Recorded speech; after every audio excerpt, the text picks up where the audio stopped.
Like flash still ain't cut off. I think it's probably because it's too much light. Is that it? Let's see on the camera. It's recording. Yeah, I'm gonna just do it so we can get one out the way before the phone come. So you be straight.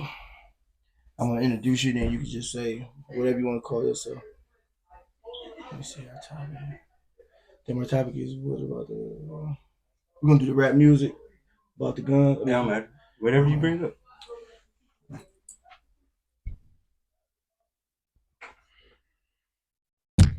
What's going on, everybody? We back at the podcast, kicking it with my boy, my shit. Let me start off with my boy. I'm gonna let you introduce your whole self. So. What's up, everybody? Back to the podcast, y'all. Thanks for tuning in. I want y'all to like and subscribe to the channel. Right now, I'm gonna let my guest introduce himself. He's gonna let you know a little bit about himself right now. They call me Ello. Shit, just chilling, truck driving, all that good shit. We got a couple good topics to talk about today. Yeah. What's the deal? So what we're gonna do is we're gonna talk about why is rap music. Well, I'll call it black music because rap music is for mainly black people and people that want to be like black people or like black culture. Why do we celebrate and promote killing each other? Like, why is our music the only ones that just praise the killing rap and the death music, the kill each other music? So I'm gonna let LO go ahead and give his ideas and his thoughts on that topic. We really can't say like why it's celebrating only we bad, but it is a thing like where you get celebrated for being a killer in the black community. Then everybody wants to say, "Oh, there's no snitching thing, no, oh, don't tell nobody, don't call the cops until it's their family." Like that's the issue with the black community. Like a lot of people look at, not to name drop or anything, a lot of people look at Charleston White and say, "Is he wrong?" But if you take out the ignorance of his message, you'll see that a lot of times he's right. That's true. Like I ain't gonna lie. Since you said that, I started watching him. I'm like, I don't like watching him, but everything he say be right. I remember I said it to you. I'm like, that's why I'm like, you got to check out this guy Charleston White. You like, I don't like him. Yeah, don't. You know, I'm like, he's just too animated. Just give it a try. Because a lot of times, like I even notice with myself, like when people just like, "Oh, you don't have a filter," when I talk to people, then I'm like, when I'm trying to talk to you regular, you don't understand it. Then when I'm talking to you ignorantly, now you get what I'm saying, and that's what he's doing. Like we just celebrate. I can go kill a nigga right now. Go kill a nigga right around the corner from me right now. First thing to be celebrated. Oh, that nigga caught a body. He caught a body, nigga, at the liquor store. Nigga got the trip and he busted. It's gonna be celebrated. Yeah, it's gonna be celebrated. Like, damn, that boy, I'm hanging with Lamar. That boy, a shooter. I'm hanging with Lamar.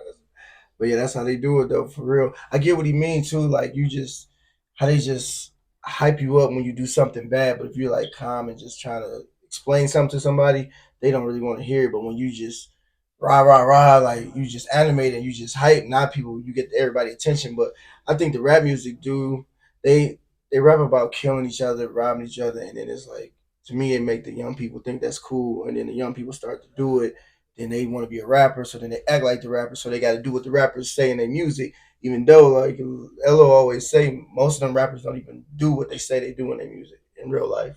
Like I try to talk to young guys that glamorize that street life.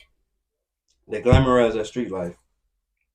I ask young guys, like, cause it's not just about killing; it's about glamorizing street life. Period. Mm-hmm. I try to talk to young guys that glamorize that street life.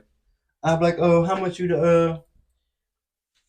make a week or so off doing what you do?